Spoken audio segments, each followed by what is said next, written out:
जी कैफ 8 आज के लेक्चर का आगाज करते हैं। Lecture number 51। आज के लेक्चर में एक तो हमने होम असाइनमेंट डिस्कस करनी है, कल आपको क्वेश्चन होम असाइनमेंट दी गई थी, और फिर एमसीक्यू और मैटर पैराग्राफ डिस्कस करना है हमने।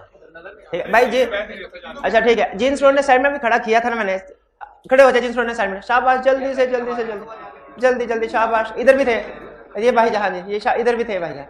हाँ चले, हाँ जी, अच्छा चले ठीक है। अच्छा चले ऐसा करें, एक दफा कैमरे की तरफ देख के हाथ हिलाएं और बैठे। इन सब के चेहरे जो है ना, इनकी स्क्रीनशॉट लेनी है। ये वो शरपसंद नासिरा जो असाइनमेंट नहीं करते। हाँ, और ये जो ऑनलाइन वाले स्टूडेंट्स हैं ना, आपको देखेंगे, स्पाज कर करके देखेंगे, चेहरे नोट करेंगे। हाँ, ये वो लोग हैं करप्ट, जिन्हें असाइनमेंट देते हैं फिर भी असाइनमेंट नहीं करते। बैठ जाएं बैठ जाएं, आपके साथ इतनी बहुत है। असाइनमेंट, अच्छा अब असाइनमेंट अपने सामने रखिए, असाइनमेंट को डिस्कस करने हम जा रहे हैं।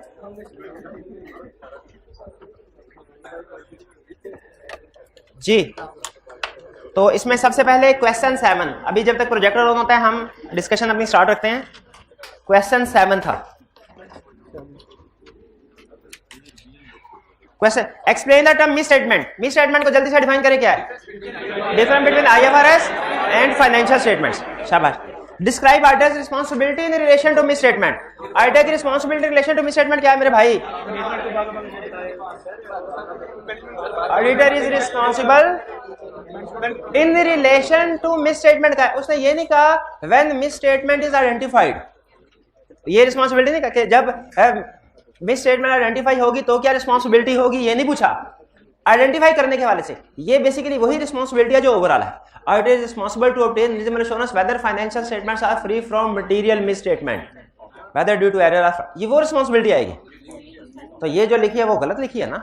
यहाँ पे देखिए क्वेश्चन की रिक्वायरमेंट क्या है, auditor responsibility in relation to misstatement. अगर वो क्वेश्चन में कहता ना auditor responsibility if he identifies a misstatement, तो फिर आप मिस स्टेटमेंट आइडेंटिफाई करने के बाद वाले प्रोसीजर लिखते, बाद वाले प्रोसीजर लिखते। उसने रिक्वायरमेंट को जनरल रखा हुआ है in relation to misstatement. या अगर इसी क्वेश्चन को कहते हैं इन रिलेशन टू फ्रॉड, तो इन रिलेशन टू फ्रॉड क्या रिस्पांसिबिलिटी? सेम रिस्पांसिबिलिटी होती है ना। हमने जो चैप्टर 2 में रिस्पांसिबिलिटी याद की हुई ऑडिटर की, वो मिस स्टेटमेंट और फ्रॉड दोनों को कवर कर रही होती है। तो जब कभी हमसे मिस स्टेटमेंट से रिलेटेड रिस्पांसिबिलिटी पूछे, फ्रॉड से रिलेटेड रिस्पांसिबिलिटी पूछे, तो हमने क्या बताना है? वही ओवरऑल। लेकिन अगर कहे कि फ्रॉड आइडेंटिफाई हो गया है, इसके बाद क्या रिस्पांसिबिलिटी है? मिस स्टेटमेंट आइडेंटिफाई हो गई है, इसके बाद क्या रिस्पांसिबिलिटी है? तो वो हमारे बाद वाला कोर्स ऑफ एक्शन आएगा। तो यहां क्या नहीं वो ठीक है, उसको चेंज कर लेंगे, उसको चेंज कर लेंगे। पीछे आंसर में क्या लिखा हुआ है, ठीक है। लेकिन आपको एक्सप्लेन बता रहा हूं, अगर क्वेश्चन में क्लियरली कहे ना कि जब मिस स्टेटमेंट आइडेंटिफाई होगी तो फिर उसके बाद आपने ये एक्शन लिखना। जी, क्या आईएफआरएस और एप्लीकेबल फाइनेंशियल रिपोर्टिंग फ्रेमवर्क एक ही चीज है? पाकिस्तान में यस एक ही चीज है, ठीक है। लेकिन याद रखिए applicable financial reporting framework IFRS के अलावा कुछ और भी हो सकता है। आईएफआरएस के अलावा कुछ और भी हो सकता है, इवन पाकिस्तान में भी कुछ और भी हो सकता है। आपने पढ़ा हुआ है कैश बेसिस अकाउंटिंग, कैश, अच्छा चले, आपने कंसेप्ट पढ़ा जनरल पर्पस फ्रेमवर्क और स्पेशल पर्पस? पढ़ा, रिपोर्टिंग में पढ़ा हुआ है, रिपोर्टिंग में, ऑडिट में नहीं, रिपोर्टिंग में। अच्छा चले चले चले, आपको ये तो पता होगा कि एक होती है एक्रूअल बेसिस काउंटिंग, होती है कैश बेसिस काउंटिंग, ठीक है। तो एप्लीकेबल फाइनेंशियल रिपोर्टिंग फ्रेमवर्क में हर तरह का फ्रेमवर्क आता है जिसके मुताबिक फाइनेंशियल स्टेटमेंट्स बन सकती हैं। वो कुछ भी हो सकता है। पाकिस्तान में कंपनीज के लिए जो एप्लीकेबल फाइनेंशियल रिपोर्टिंग फ्रेमवर्क है वो आईएफआरएस है। लेकिन सोच के जरा बताइए, जो सोल प्रोप्राइटरशिप होंगे, स्मॉल कंपनीज, क्या उनके लिए उनकी फाइनेंशियल स्टेटमेंट बनती होंगी? बनती होगी ना। क्या उनका फ्रेमवर्क आईएफआरएस होता होगा? नहीं, उनका फ्रेमवर्क आईएफआरएस के मुताबिक कुछ और होता होगा। तो कंसेप्ट जो बिल्ड करना है आपने अपने जहन में वो ये रखना है कि जो फाइनेंशियल रिपोर्टिंग फ्रेमवर्क है ये बहुत सी टाइप्स के हैं। एप्लीकेबल फाइनेंशियल रिपोर्टिंग फ्रेमवर्क बहुत से टाइप्स के हो सकते हैं। पाकिस्तान में कंपनीज के लिए जो एप्लीकेबल फाइनेंशियल रिपोर्टिंग फ्रेमवर्क है वो आईएफआरएस ही है। लेकिन याद रखें इसके अलावा भी कुछ दूसरे फ्रेमवर्क हो सकते हैं, ठीक है जी। तो हमारे सिलेबस की हद तक अगर आप पूछे ना तो yes, applicable financial reporting framework और आईएफआरएस एक ही चीज है जी। और कोई क्वेश्चन? अच्छा ये क्लियर हो गया। रिस्पॉन्सिबिलिटी में सुन ले। अच्छा, पहली तो चीज़ ये कि वो कह रहे हैं बुक के पीछे शायद कुछ और लिखा हुआ है। अब जो समझा रहा हूँ ना उसको पिक करें। समझा क्या रहा हूँ, हमारे ऑडिट में दो तरह के कंसेप्ट होते हैं। एक है ये है ना मिस स्टेटमेंट। आपको याद होगा रिलेटेड पार्टी में भी कंसेप्ट समझाया था कि रिलेटेड पार्टी को आइडेंटिफाई करने के लिए क्या प्रोसीजर, क्या रिस्पॉन्सिबिलिटी है, ये अलग कंसेप्ट है। और रिलेटेड पार्टी आइडेंटिफाई होने के बाद क्या रिस्पॉन्सिबिलिटी, क्या प्रोसीजर, ये अलग कंसेप्ट है। उसी तरह हमारा एक कंसेप्ट आएगा फ्रॉड का, जिसमें हमें कहेगा फ्रॉड को आइडेंटिफाई करने के लिए क्या प्रोसीजर है टू आइडेंटिफाई फ्रॉड, वो अलग कंसेप्ट है। और फिर आएगा ऑन आइडेंटिफाइंग फ्रॉड, क्या प्रोसीजर है, वो अलग कंसेप्ट है। ठीक है, एग्जैक्टली उसी तरह मिस स्टेटमेंट को आइडेंटिफाई करने के लिए क्या रिस्पॉन्सिबिलिटी है, ये अलग कंसेप्ट है। और मिस स्टेटमेंट आइडेंटिफाई होने पर क्या रिस्पॉन्सिबिलिटी है, ये अलग कंसेप्ट है। ये बात समझ आ गई। अब सारी डिस्कशन इस चीज पे है कि ये क्वेश्चन कौन सा है। इसमें मिस स्टेटमेंट को आइडेंटिफाई करने के लिए रिस्पॉन्सिबिलिटी बतानी है कि मिस स्टेटमेंट आइडेंटिफाई होने के बाद वाली बतानी है। इसमें क्वेश्चन को पढ़ के जो मुझे लग रहा है, शायद जब मैंने सोल्यूशन बना रहा था उस वक्त मुझे ये लगा कि ये बाद वाली मिस स्टेटमेंट को आइडेंटिफाई करने के बाद वाले रिस्पॉन्सिबिलिटी पूछ रहा है। लेकिन अभी मुझे ये लग रहा है कि describe item responsibility in relation to misstatement, चूंकि क्वेश्चन में उसने नहीं बताया हुआ कि मिस स्टेटमेंट आइडेंटिफाई हो चुकी है, बल्कि उसने ये बताया कि मिस स्टेटमेंट के हवाले से रिस्पॉन्सिबिलिटी बताएं, जनरल रखा है। तो इसीलिए इसमें टू आइडेंटिफाई जो है वो वाला कंसेप्ट अप्लाई होगा। कैटेगरी रिस्पॉन्सिबिलिटी क्या होती है, to obtain reasonable assurance whether financial free from. अगर यहाँ पे कहता है मिस स्टेटमेंट आइडेंटिफाई हो चुकी है, उसके बाद क्या बताओ, तो फिर हम वो कम्युनिकेशन वगैरह की बात करते हैं, रिकमेंडेशन की बात करते हैं। क्लियर हुआ? ये मेन कंसेप्ट ध्यान में रखे। फ्रॉड में एग्जैक्टली दो क्वेश्चन है इसी तरह के। एक क्वेश्चन में कहता है बताओ टू आइडेंटिफाई फ्रॉड क्या प्रोसीजर परफॉर्म करोगे, वो इंटायरली डिफरेंट क्वेश्चन है। और दूसरे में कहता है ऑन आइडेंटिफाइंग फ्रॉड क्या करोगे, वो इंटायरली डिफरेंट है। ठीक कर रहे हैं? चलिए आगे चलते हैं। Question 8, on which matters disagreement with management would if material are pervasive cause the auditor to express a qualified और एडवर्स ओपिनियन। किन मैटर्स के ऊपर डिसएग्रीमेंट हो सकता है, किन मैटर्स, कौन से मैटर्स का डिसएग्रीमेंट होगा तो ओपिनियन मॉडिफाई होगा। ये मिस स्टेटमेंट, ये एग्जांपल्स बतानी है। एग्जांपल ज्यादा मिस स्टेटमेंट की कुछ खुद से बता सकते हैं कि ऐसी एग्जांपल स्टूडेंट बता सकता है क्लास में जो बुक में ना हो और मिस स्टेटमेंट हो। कोई ऐसी एग्जांपल बता सकते हैं कि जो मिस स्टेटमेंट है लेकिन बुक के अलावा एग्जांपल। क्लासिफिकेशन किसकी, डेप्रिसिएशन, एक्सेस रेट से डेप्रिसिएशन रिकॉर्ड कर दी, शाबाश। रिपेयर को सैलरीज में इंक्लूड कर दिया, शाबाश। कोशिश करें ऐसी एग्जांपल बताएं सोल्यूशन में जो बुक में नहीं है, बुक वाली तो आप छाप देंगे। Provision for bad debt record नहीं किया, वैल्यूएशन सारे के सारे एसेट्स के, बिल्कुल ठीक है। ये सारे वो मैटर्स हैं जिन पे मैनेजमेंट का और राइटर का डिसएग्रीमेंट होगा तो ओपिनियन क्वालिफाइड या एडवर्स हो सकता है। क्लियर? यानी इस क्वेश्चन में बेसिकली वो मिस स्टेटमेंट के बारे में पूछ रहा है।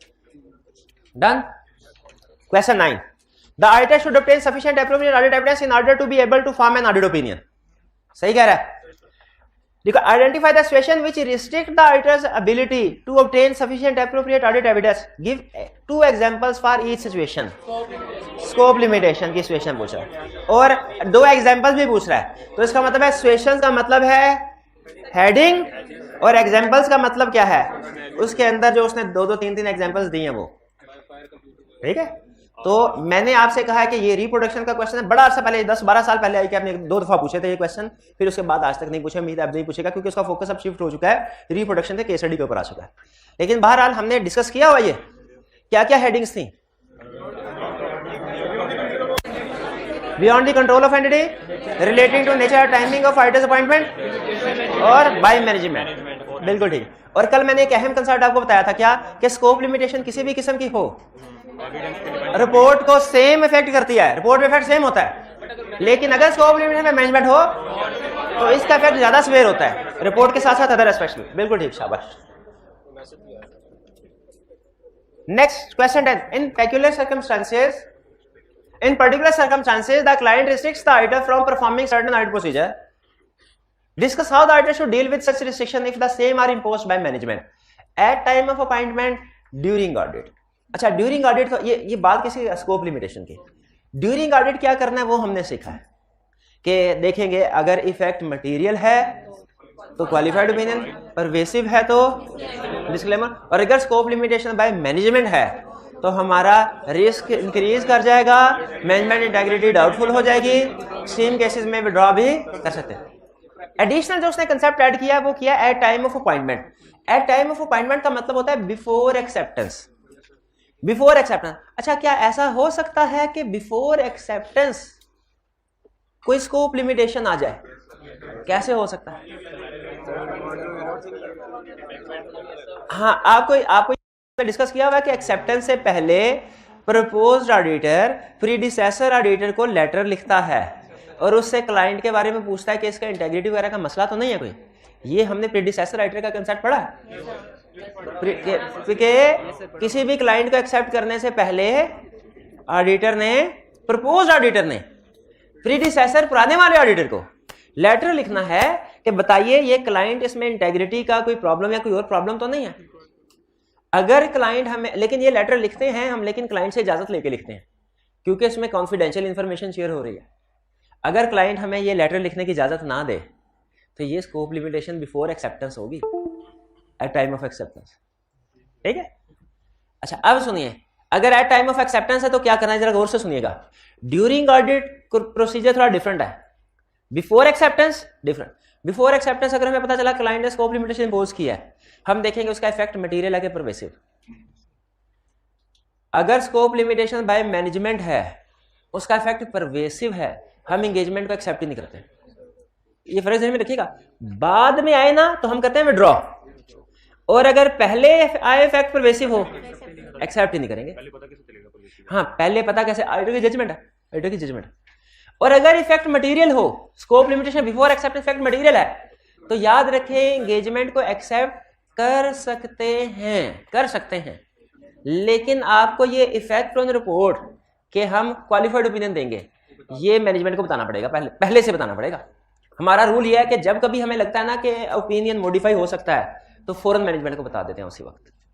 तो एट टाइम ऑफ एक्सेप्ट, तो बेसिकली जो डिफरेंस है वो ड्यूरिंग ऑडिट में क्या है, क्वालिफाइड ओपिनियन मटेरियल है, और बिफोर एक्सेप्टेंस अगर मटेरियल हो स्कोप लिमिटेशन बाय मैनेजमेंट तो क्वालिफाइड ओपिनियन एक्सप्रेस नहीं करेंगे क्योंकि अभी पॉइंट ही नहीं हुए, लेकिन मैनेजमेंट को बता देंगे कि अगर आपने हमें पॉइंट किया तो हम क्वालिफाइड ओपिनियन एक्सप्रेस करेंगे बाद में। इसी तरीके से अगर इफेक्ट परवेसिव हो, scope limitation by management effect pervasive है, तो इसमें डिस्क्लेमर ऑफ ओपिनियन या विड्रॉल, जबकि एट टाइम ऑफ अपॉइंटमेंट में एक्सेप्ट ही नहीं करेंगे। क्लियर हुआ? Next, what are the factors which make an item material? Materiality की डेफिनेशन है, इसमें खास तौर पे आपने जो अल्फाज लिखने हैं वो इंडिविजुअली और इन एग्रीगेट वाला, और materiality depend on size as well as nature वाला लिखना है। फिर 12, briefly explain the term pervasive effect on financial statements. Pervasive effect on, मुझे आज तक ये याद है, एक अटेम्प्ट में एक स्टूडेंट था, बड़ा अच्छा लाइक स्टूडेंट था, हर सारे पेपर फर्स्ट अटेम्प्ट में पास हो रहे थे, लास्ट अटेम्प्ट में सिर्फ एक पेपर फेल हुआ ऑडिट का। हाँ, मेरे से पढ़ा था, उसकी मिसाल दे रहा हूँ तो मेरे से ही पढ़ा था। अब अगली बात भी सुन लें, मार्क्स है उसके 48, और आके कहने लगा सर वैसे तो और भी गलतियां की होंगी ना, लेकिन अगर मैं एक गलती ना करता तो मैं पास हो जाता। एग्जाम में परवेसिव की डेफिनेशन पूछी थी उसने 3 नंबर की, वो मुझे नहीं आती थी, वो मैं नहीं कर सका। तो अगर आज को सोचता हूँ अगर सिर्फ एक डेफिनेशन याद की होती ना तो मेरे 48 से 51 मार्क्स आते, मैं पास हो जाता। अगली डेट में पास हो गया था, लेकिन बाहर फिर भी ज़ाहिर 6 महीने ज़ाया हो गए। तो याद रखें, सम टाइम एक डेफिनेशन अगर याद ना की हो उसकी वजह से आपके 6 महीने एक्स्ट्रा लग सकते हैं। तो ये परवेसिव है, मुझे हमेशा याद आती है ये बात। तो परवेसिव डेफिनेशन को आपने इजी नहीं लेनी, बाज़ औक़ात आई कैप कुछ जो अजीबोगरीब किस्म की डेफिनेशन होती है ना वो पूछ लेता है। मटीरियलिटी की शायद ना पूछे, आपने याद की होगी, परवेसिव की पूछ सकता है। बार पूछने को तो वो मटीरियलिटी की भी पूछ सकता है। 13, explain the circumstances when a modification to auditor opinion is required. कब मॉडिफिकेशन रिक्वायर्ड है? जब मिस स्टेटमेंट या स्कोप लिमिटेशन हो और उसका इफेक्ट मटेरियल या परवेसिव हो। उसने मॉडिफिकेशन जनरल लैंग्वेज में पूछा, हमने भी जनरल बता दिया। सेकंड में स्पेसिफिक पूछ रहा है, describe the circumstances when an auditor will form A qualified opinion and adverse opinion and A disclaimer of opinion. अब जिससे पूछूंगा वो फटाफट बताता जाए। क्वालिफाइड ओपिनियन कब? 1 मिनट ठहरिए जरा। मिस स्टेटमेंट और उसका इफेक्ट मटेरियल हो, फेल। स्कोप लिमिटेशन भी तो बताएं, जब स्कोप लिमिटेशन उसका इफेक्ट मटेरियल हो। याद रखिए, क्वालिफाइड ओपिनियन मिस स्टेटमेंट के केस में भी है, स्कोप लिमिटेशन के केस में भी है, जब इफेक्ट मटेरियल हो। और adverse opinion miss statement effect pervasive हो, डिस्क्लेमर स्कोप लिमिटेशन का इफेक्ट परवेसिव हो। शाबाश। नेक्स्ट केस स्टडी है, identify with justification how the following items would effect the auditors opinion. अच्छा ये आपको बता दूं, चैप्टर 4 ऑडिट रिपोर्ट की केस स्टडी को अटेम्प्ट कैसे करना है, बल्कि किसी भी चैप्टर की केस स्टडी को कैसे अटेम्प्ट करना है, ये वॉल्यूम 2 के चैप्टर के स्टार्ट में फर्स्ट पेज पे लिखा होता है। तो वॉल्यूम 2 में जब आपको असाइनमेंट दी जाए ना, जैसे रिपोर्ट की असाइनमेंट दूं तो आप कहेंगे रिपोर्ट का क्वेश्चन तो आ गया, इसको अटेम्प्ट कैसे करना है, तो क्या करें आप वॉल्यूम 2 चैप्टर 4 पहला सफा पढ़ लें, उसके ऊपर प्रोस लिखी होगी, आपने उसको फॉलो करना है। एक्सटर्नल कंफर्मेशन के क्वेश्चन असाइनमेंट दी, वो कैसे करना है, क्या करें, volume 2 chapter 14 start. Identify with justification how the following would effect the auditors opinion, बताना है कि ये आइटम कैसे ओपिनियन को इफेक्ट करेगी। Auditors have not been able to physically verify the inventory, the inventory constitutes a material portion of current assets of the company. Scope limitation, अच्छा उसने alternative procedure की बात नहीं की, इसलिए बेहतर है हम अपने सोल्यूशन में लिखे। उन्हें देखें अल्टरनेटिव, उसने सिर्फ ये कहा फिजिकली वेरीफाई नहीं किया, अल्टरनेटिव प्रोसीजर का जिक्र तो नहीं ना किया, तो हमें सोल्यूशन में लिखना चाहिए if auditor is unable to obtain evidence from alternative procedure to T-O-O-2 then it will be scope limitation. Effect क्या बता रहा है, खुद से बता दिया मटेरियल इफेक्ट है, खुद से बता दिया मटेरियल इफेक्ट है, तो कौन सा ओपिनियन, क्वालिफाइड ओपिनियन। क्लियर, ये क्वालिफाइड ओपिनियन मिस स्टेटमेंट की वजह से देने स्कोप लिमिटेशन की, शाबाश। 1 में कोई प्रॉब्लम, ए में। B, company has determined the useful life of vehicles to be 10 years over which they are depreciated. The auditors believe that this useful life is not justified. Misstatement. अच्छा बताइए effect बताया कि नहीं, जब उसने effect नहीं बताया कि मटेरियल, तो हमारा असूल क्या होता है, इफ मटेरियल तो qualified opinion, if pervasive adverse opinion. Clear हो गया। अच्छा क्लास में कोई स्टूडेंट है ऐसा 50 का, क्लास में कोई स्टूडेंट है भाईजान वो 50 वाले, हम आपस में बाद में सेटलमेंट करेंगे। हाँ, कोई क्लास में ऐसा स्टूडेंट है जो बताए कि जब कभी क्वालिफाइड या एडवर्स ओपिनियन एक्सप्रेस या डिस्क्लेमर ओपिनियन एक्सप्रेस किया जाता है तो ओपिनियन सेक्शन के अलावा रिपोर्ट में कौन सा पैराग्राफ इफेक्ट होता है और कैसे इफेक्ट होता है। एक मिनट है, वन बाय वन बोलेंगे नहीं, 1 2 3 बारी बारी, पहले ये फिर basis for opinion section effect होता है, कैसे, ओपिनियन के लिए, शाबाश, उसमें रीजन लिखते हैं मिस स्टेटमेंट या स्कोप लिमिटेशन जिसकी वजह से ओपिनियन मॉडिफाई हो रहा हो, शाबाश। तो यहाँ पे उसने पूछा नहीं, उसने सिर्फ ओपिनियन का पूछा, लेकिन लिखना चाहे लिख सकते हैं, बेहतर है कि लिख दें कि ओपिनियन क्वालिफाइड या एडवर्स होगा। And auditor shall also explain nature of misstatement in basis for qualified / adverse opinion section, basis वाले सेक्शन में एक्सप्लेन कर देगा। हाँ इधर भी आएगा नेचर ऑफ स्कोप लिमिट, शाबाश। 3% of total purchases are authorise करवाना, अप्रूवल करवाना, कंट्रोल्स, याद आया, 3% are authorised by purchase officer rather than the purchase manager. Purchase, अच्छा क्वेश्चन से हमें सिस्टम का नहीं पता क्या होना चाहिए, लेकिन क्वेश्चन को पढ़ के लग रहा है कि जिसने ऑथोराइज करना था उसकी बजाय कोई और कर रहा है, तो बताइए ये क्या है, ये इंटरनल कंट्रोल वीकनेस है। याद है अथॉरिटी, ऑथोराइजेशन और अप्रूवल बताया हुआ आपको वीकनेस होती है, तो ये वीकनेस है इंटरनल कंट्रोल। आगे चलते हैं। अच्छा वीकनेस क्या ओपिनियन क्या होगा, unmodified opinion, unmodified opinion report को इफेक्ट करेगा, रिपोर्ट के किसी भी सेक्शन में नहीं आएगा,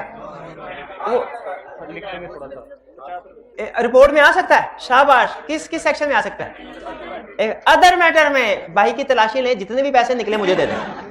तो कितनी दफा बताया इंटरनल कंट्रोल वीकनेस का रिपोर्ट पे कोई इफेक्ट नहीं होता, ये अलहदा से एक डॉक्यूमेंट में शेयर की जाती है मैनेजमेंट का डायरेक्टर्स को, जिसे मैनेजमेंट लेटर कहते हैं या लेटर ऑफ वीकनेस कहते हैं। इंटरनल कंट्रोल के बारे में हम ओपिनियन नहीं देते रिपोर्ट में, इंटरनल कंट्रोल वीकनेसेस को हम रिपोर्ट में डिस्कस नहीं करते। क्लियर है ये। D, the company is not complying with provisions of IS2 inventories for valuation of inventory. Company has misclassified capital expenditure on account of machinery as revenue expenditure. The company has not disclosed one of its long-term loans in the financial statement. Misstatement in amounts, misstatement in classification, misstatement of disclosures. Miss statements है। अगर amounts दी होती तो तीनों को जमा करते, amounts दी हुई है नहीं, तो अमाउंट्स नहीं दी हो तो क्या रूल लगता है कि मल्टीपल है तो परवेसिव, तो ये मिस स्टेटमेंट है, इफेक्ट परवेसिव है, ओपिनियन क्या होगा एडवर्स ओपिनियन। एंड बताए and auditor shall also explain nature of misstatement in basis for adverse opinion section. Basis for adverse opinion वो भी लिखना है, इसका आधा नंबर होता है एग्जाम में। ये हमारी असाइनमेंट क्लियर हो गई, कोई प्रॉब्लम तो नहीं इसमें? चलिए अच्छा, वॉल्यूम 2 की असाइनमेंट जो है ना क्लास में मैं वो अलग से आपके साथ शेयर किया करूंगा, ठीक है? वो व्हाट्सएप के जरिए से अलग से असाइनमेंट, क्योंकि क्लास में इतना टाइम अगर वो डिस्कशन की तरफ गए ना लेक्चर निकल जाएगा, तो वो होम बेस्ड रिकॉर्डिंग किया करूंगा। मैं अक्सर सैटरडे को छुट्टी कर लिया करता हूँ ना, तो उसको कंपल्सरी उस पाप का प्रायश्चित करने के लिए क्या करूंगा, मैं होम बेस्ड रिकॉर्डिंग क्वेश्चंस की आपको प्रोवाइड किया करूंगा। इससे फायदा क्या होगा भला, क्लास का टाइम हमारा बचा करेगा, आप घर में बैठ के डिस्कशन देख लिया करेंगे, क्लास में हमारा लेक्चर आगे कंसेप्ट्स करेंगे, ठीक है? तो वॉल्यूम 2 भी इंशाल्लाह सारे डिस्कशन प्रोवाइड करूंगा आपको, लेकिन वो क्लास में नहीं, कहाँ, व्हाट्सएप के जरिए से, ठीक है? कोई प्रॉब्लम हो अगले दिन पूछ सकते हैं, अगले दिन क्वेश्चन डिस्कशन नहीं होगी, लेकिन आपकी अगर उसमें कोई प्रॉब्लम है ना वो डिस्कस कर लेंगे हम, बेफिक्र नहीं, गुस्से से ना देखें। कोई समझ में ना आए डिस्कशन में कोई पॉइंट अगले दिन पूछ लीजिएगा। अब सुन लीजिए, अटेंटिव होकर सुन लीजिए, बहुत अहम कंसेप्ट हम डिस्कस करने जा रहे हैं, बल्कि इस पूरे चैप्टर में हर कंसेप्ट, क्योंकि आपको पता है सबसे अहम डॉक्यूमेंट है रिपोर्ट, रिपोर्ट के अंदर जो भी चीज आ रही है वो अहम है, तो इसलिए उसमें इंक्लूड की गई। आपको याद है हमने elements of audit report study किए थे।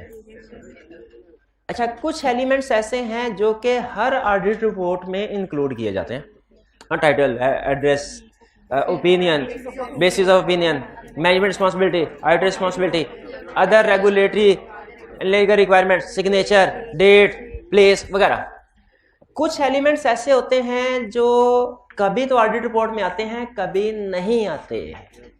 ये आपने पढ़े हुए हैं, ये भी थे, आगे चल नेक्स्ट पेज पे थे, जैसे एम्फेसिस ऑफ मैटर पैराग्राफ, जैसे अदर मैटर पैराग्राफ, जैसे material uncertainty related to going concern paragraph, और जैसे की ऑडिट मैटर भी उसमें है, की ऑडिट मैटर।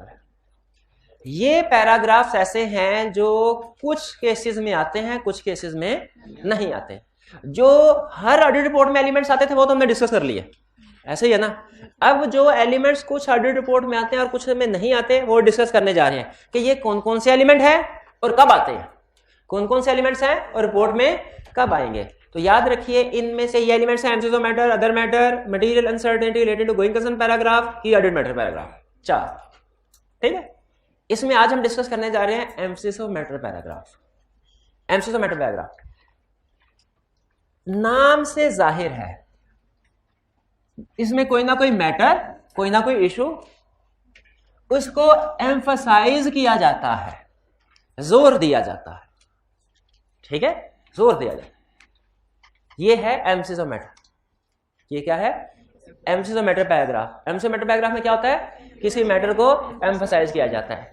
अच्छा, मुझे ये बताइए, क्या कभी ऐसा हो सकता है कि कोई मैटर, कोई इशू, कोई मसला, कोई भी चीज, कोई बात मिस स्टेटमेंट का स्कोप लिमिटेशन नहीं है?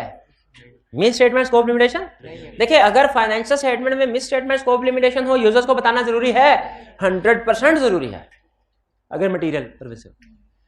लेकिन मुझे बताइए, क्या ऐसा हो सकता है कि कोई एक मैटर जो मिस स्टेटमेंट या स्कोप लिमिटेशन नहीं है, लेकिन स्टिल ऑडिटर समझे कि ये यूजर्स को बता देना जरूरी है? पॉसिबल है कि नहीं? मिस स्टेटमेंट स्कोप लिमिटेशन तो बतानी ही बतानी है। क्या कोई ऐसा मैटर भी हो सकता है जो मिस स्टेटमेंट स्कोप लिमिटेशन नहीं, लेकिन फिर भी ये बिल्कुल हो सकता है।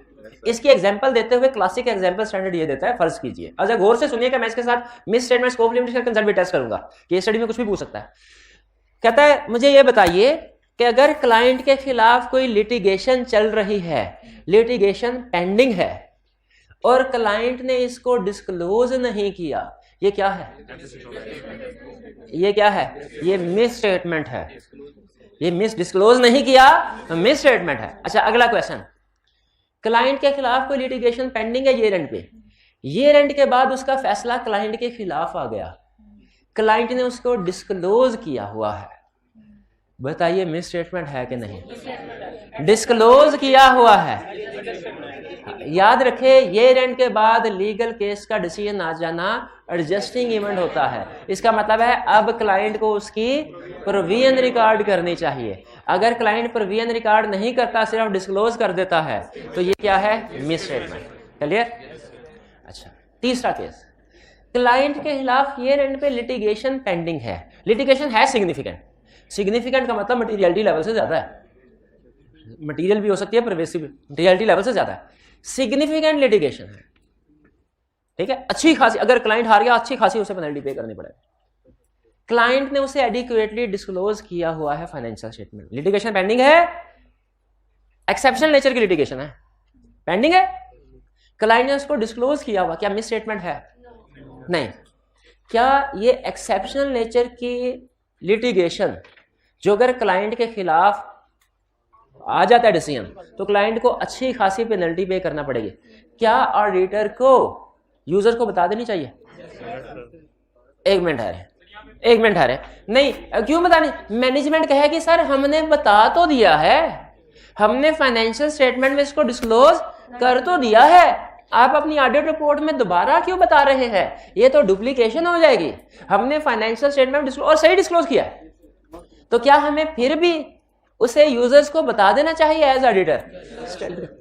कहता है यस, बता देना चाहिए। उसकी रीजन ये है कि फाइनेंशियल स्टेटमेंट में डिस्क्लोज जरूर किया है, लेकिन वहां पे और भी बहुत से 100 डिस्क्लोजर होते हैं, तो बाकी के डिस्क्लोजर्स में वो हो सकता है डिस्क्लोजर दब जाए, छुप जाए, तो ऑडिटर खास तौर पे इसको अपनी ऑडिट रिपोर्ट में जिक्र कर दे। लेकिन एक चीज है, जिक्र जरूर करे, लेकिन सिर्फ इशारा कर दे, रेफरेंस दे दे, थोड़ा सा हाईलाइट। जैसे होता है ना, पूरी मूवी नहीं चलानी ऑडिट रिपोर्ट में।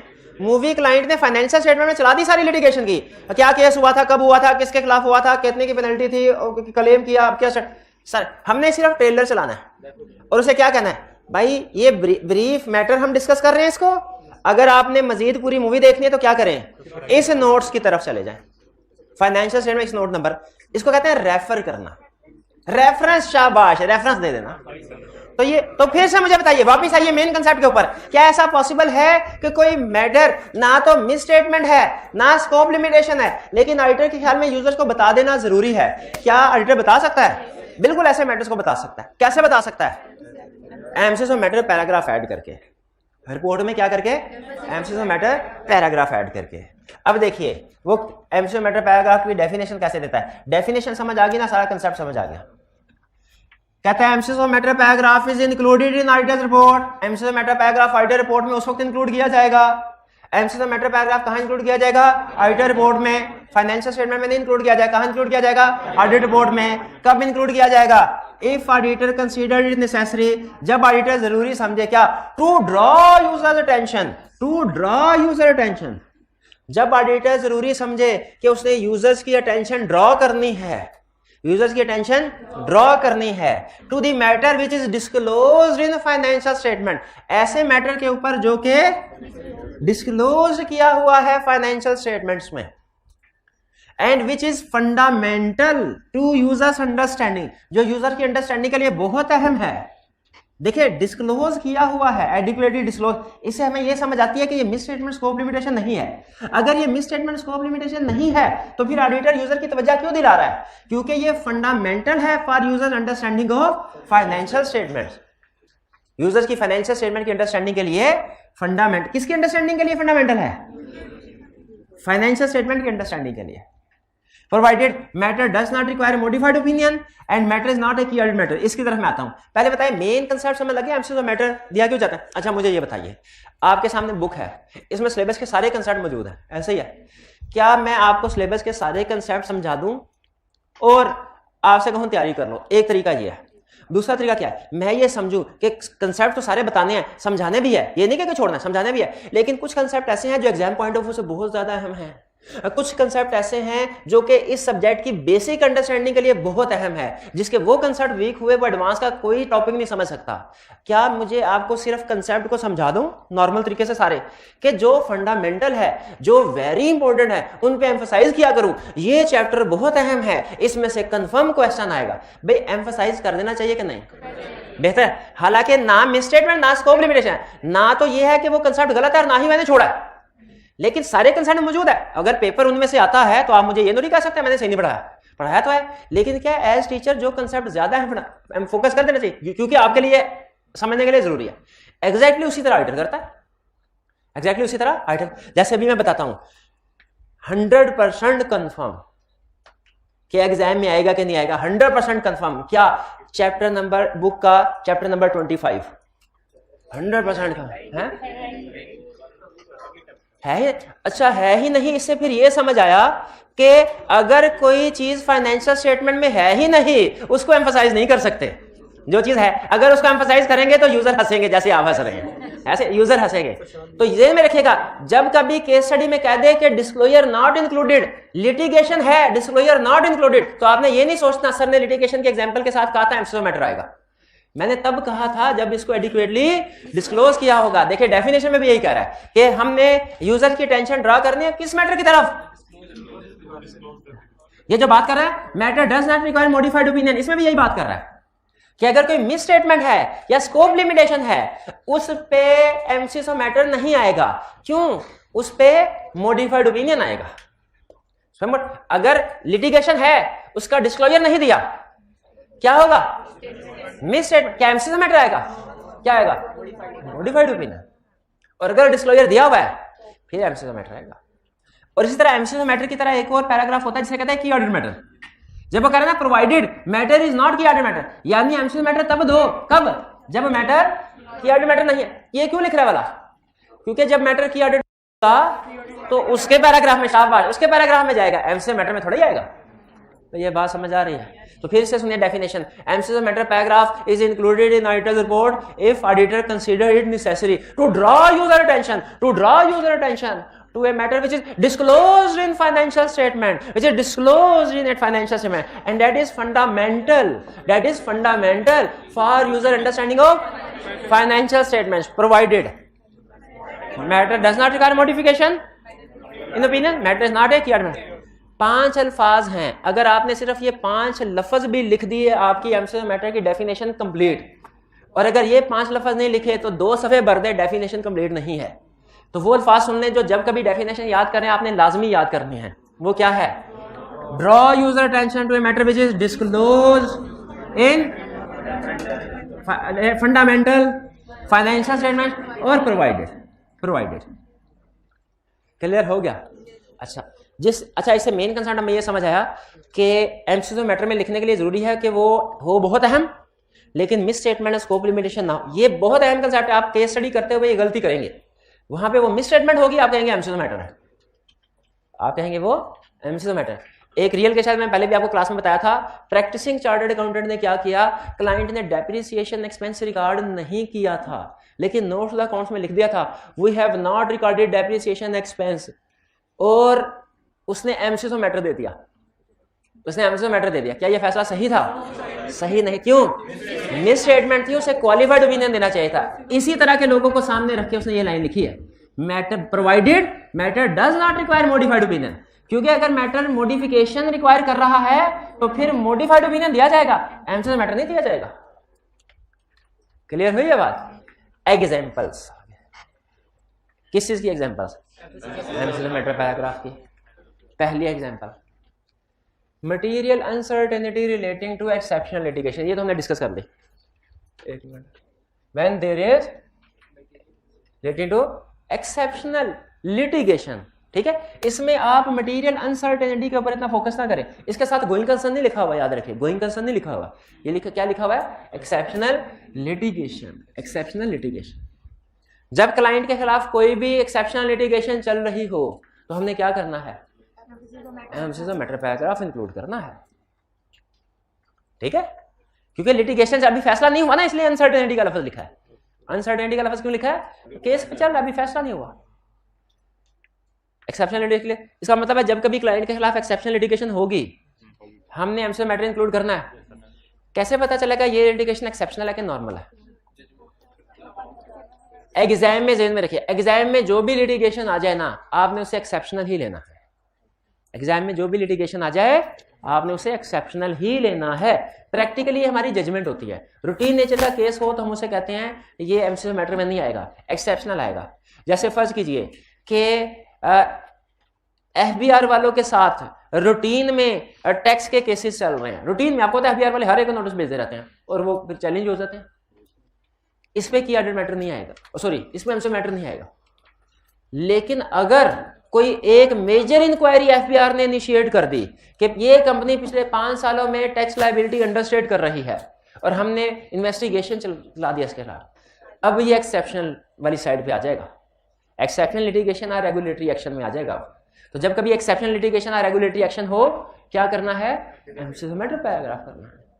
ठीक है, मुझे बताइए अगर एग्जाम में कह दे कि आपने एक एम्प्लॉय को डिसमिस किया है, एम्प्लॉय ने आपके खिलाफ केस फाइल कर दिया अनफेयर डिसमिसल का केस फाइल कर दिया, तो बताइए एक्सेप्शनल लिटिगेशन है कि नहीं। एग्जाम में आपने बताया हर केस को एक्सेप्शनल लिटिगेशन, तो प्रैक्टिस की एग्जांपल दी ना आपको कि प्रैक्टिस में हम देखते हैं एग्जाम में जो भी लीगल केस रेगुलेटरी एक्शन आ गया आपने उसके ऊपर एमसीओ मैटर पैराग्राफ इंक्लूड कर देना है। दूसरी example, when significant subsequent event occurs after year and, जब ईयर एंड के बाद कोई सिग्निफिकेंट सब्सिक्वेंट इवेंट अकर हो। एडजस्टिंग नॉन एडजस्टिंग नहीं लिखा उसने, इसका मतलब है दोनों हो सकते हैं।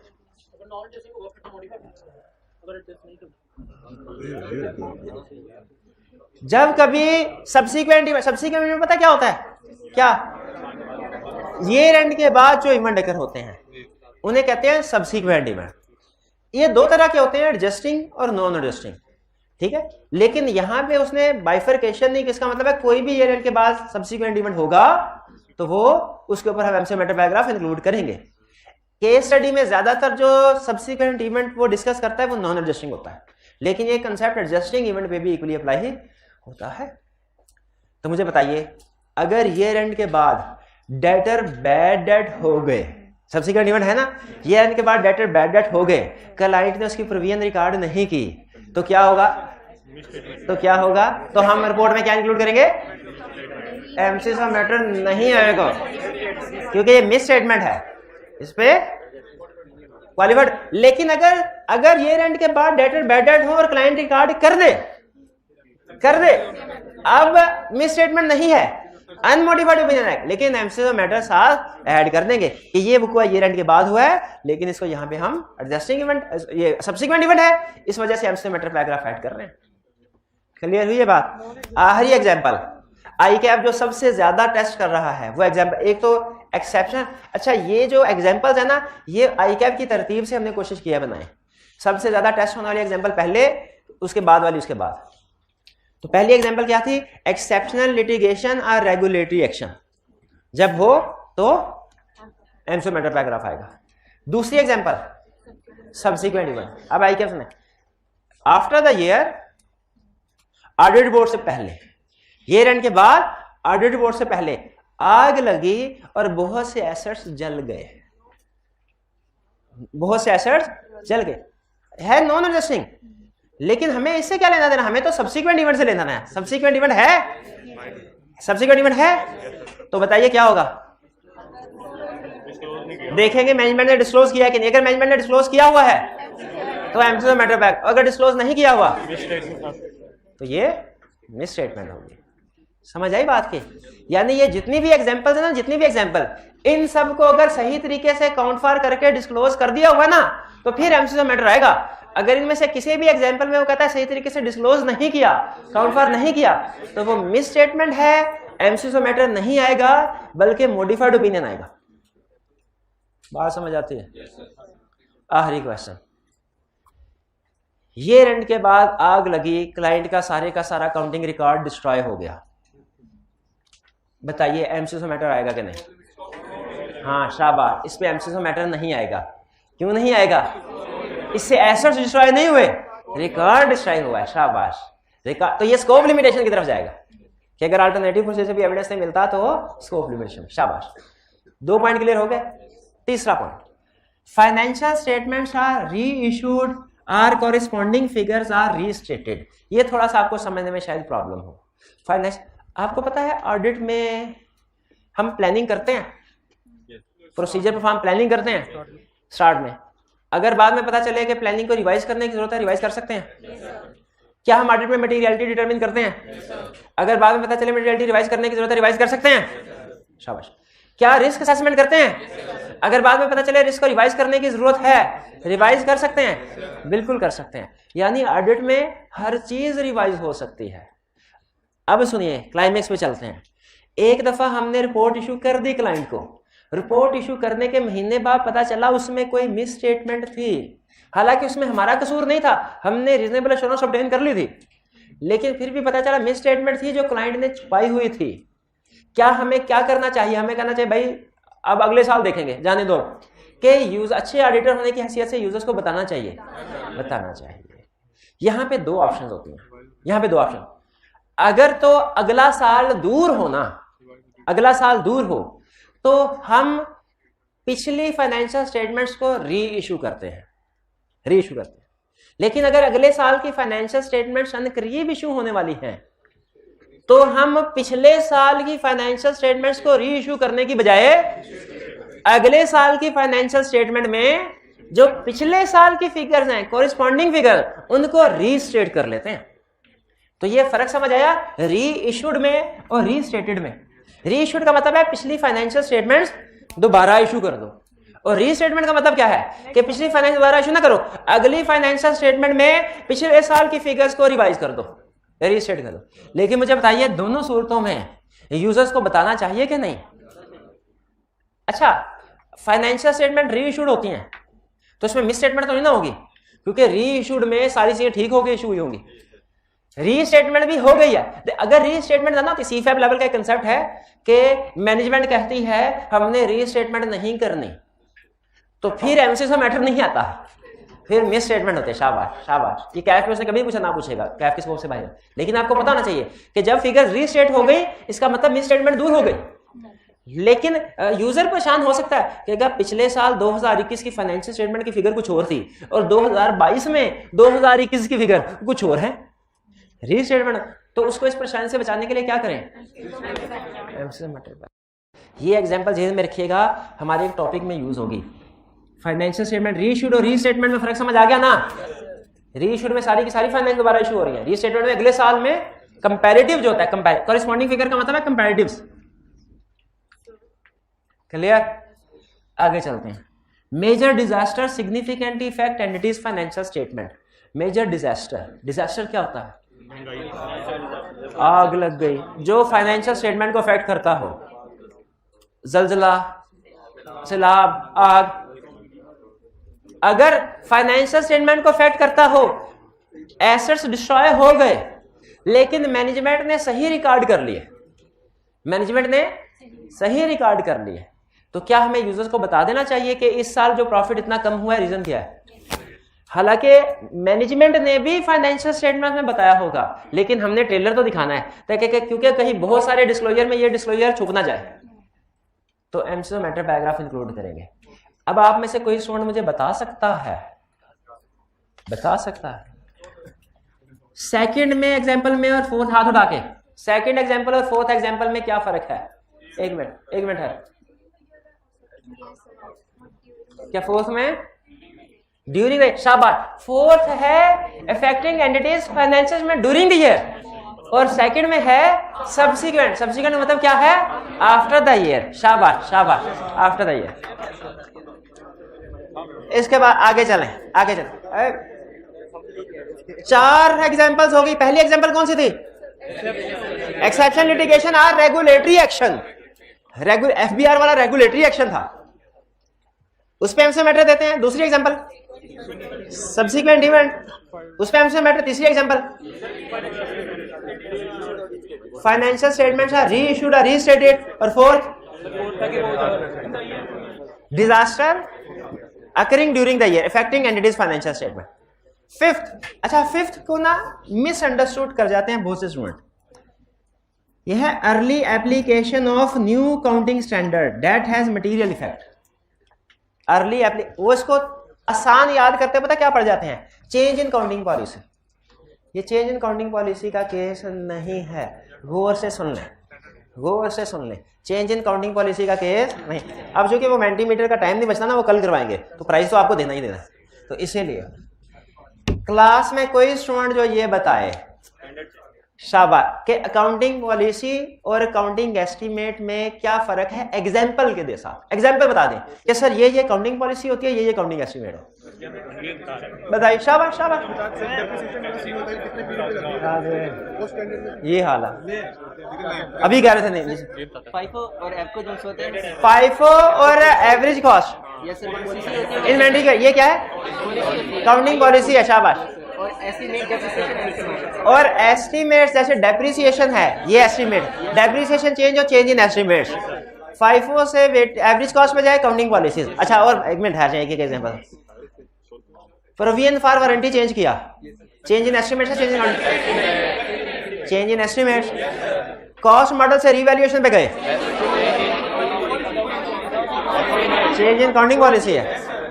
अच्छा, और रिड्यूसिंग बैलेंस से स्ट्रेट लाइन पे गए, पॉलिसी है। शाबाश शाबाश शाबाश। डेप्रिसिएशन मेथड रिड्यूसिंग से स्ट्रेट लाइन पे जाएं, ये चेंज इन एस्टीमेट है, चेंज इन अकाउंटिंग पॉलिसी नहीं है, याद रखना है इसको। शाबाश। तो ये जहन में रखिए, ये जहन में रखिए। बताना क्या चाह रहा हूँ कि एक तो आपका concept change in accounting policy और चेंज इन एस्टीमेट का रिफ्रेश हो गया। हमें पता होना चाहिए अकाउंटिंग पॉलिसी का चेंज कुछ हो रहा है, एस्टीमेट्स का चेंज कुछ हो रहा है। अच्छा, कोई स्टूडेंट बता सकता है कि अकाउंटिंग पॉलिसी का चेंज इसकी अकाउंटिंग कैसे होती है और एस्टीमेट का चेंज इसकी अकाउंटिंग कैसे? बस और से सुनिएगा। नहीं आप, अच्छा मजाल है पूरे सेशन में किसी सवाल का आपने जवाब दिया और अभी प्राइज दे क्या? ऐसे नहीं लेकिन भाई ने पहले हाथ लगा, भाई का उसके बाद एस्टीमेट के चेंज को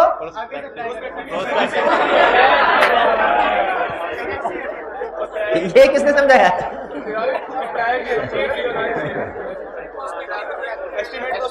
जी जी बताए। Change in estimate prospectively apply होता है और change in accounting policy retrospective. अच्छा, रेट्रोस्पेक्टिव का मतलब क्या होता है? Back date. हाँ जी, रेट्रोस्पेक्टिव में हम कंपैरेटिव्स को भी चेंज करते हैं, ठीक है, कंपैरेटिव्स को भी चेंज करते हैं। शाबाश शाबाश। चलिए, अच्छा यहाँ पे फिर मैं वापस बता रहा था अर्ली एप्लीकेशन ऑफ न्यू। इसका मतलब क्या है कि नया अकाउंटिंग स्टैंडर्ड है। जब कभी कोई अकाउंटिंग स्टैंडर्ड आता है ना, आपको पता है उसकी एक एप्लीकेशन डेट होती है, एप्लीकेशन डेट होती है उसकी कि ये अप्लाई होगा 2025 से। लेकिन स्टैंडर्ड में लिखा होता है अर्ली एप्लीकेशन इज इनकरेज्ड, कि अगर आप स्टैंडर्ड को अर्ली अप्लाई करना चाहते हैं, कंपल्सरी कब होगा? 2025 से। लेकिन अगर 2022 में अर्ली अप्लाई करना चाहते हैं, कर सकते हैं। अब बताइए, स्टैंडर्ड ने ये 3 साल पता है किस लिए दिए होते हैं? ताकि हम उसको, ये आईफैक ने 3 साल इसलिए दिए ताकि हम उसको समझ सके रिक्वायरमेंट को। लेकिन प्रैक्टिस में आपको पता है चार्टर्ड अकाउंटेंट बैठे होते हैं, वो ने 2 दिन लगते हैं, स्टैंडर्ड की सारी नहीं समझ जाते हैं। वो फिर ये फैसला कैसे करते हैं हमने अर्ली अप्लाई करना है कि नहीं करना? प्रॉफिट को देख के। अगर अर्ली अप्लाई करने से प्रॉफिट बढ़ रहा हो, अर्ली अप्लाई कर देंगे, वरना कहेंगे हम बाद में देखेंगे। तो बताइए, अगर अर्ली अप्लाई कर दिया है जिसका मटीरियल इफेक्ट है, ये बड़ा इंटरेस्टिंग है, यानी जिसकी वजह से प्रॉफिट मटीरियली चेंज हो रहा है, तो हमें उसको बता देना चाहिए कि नहीं? क्योंकि मैनेजमेंट कह रहे हो कि देखिए सर हमने दिन रात एक करके कितनी मेहनत की और प्रॉफिट लेके आए, हालांकि सर में प्रॉफिट किस वजह से आया? और चेंज की वजह से नहीं। कौन है चेंज? ये चेंज इन अकाउंटिंग पॉलिसी का यही क्लब रहा हूं अभी। चेंज इन अकाउंटिंग पॉलिसी का केस नहीं है, ये है early application of new accounting standard. क्योंकि चेंज इन अकाउंटिंग पॉलिसी किसी और पैराग्राफ में आता है, जोर इसलिए दे रहा हूं, वो किसी और पैराग्राफ में आता है। अर्ली एप्लीकेशन क्लियर हो गया? चलिए, अच्छा अब यहाँ पे हम अपने लेक्चर को करते हैं स्टॉप। यहाँ से आगे इंशाल्लाह कल के लेक्चर में अच्छा, होम असाइनमेंट आज आपने नहीं करने। आज आपने कल वाले जिस स्टोर से कल वाली होम असाइनमेंट देखी वो कर लें, और आज मैं आपको होम असाइनमेंट की डिस्कशन शेयर कर दूंगा। ठीक है जी, आज का लेक्चर यहाँ पे खत्म करते हैं हम। अल्लाह हाफिज।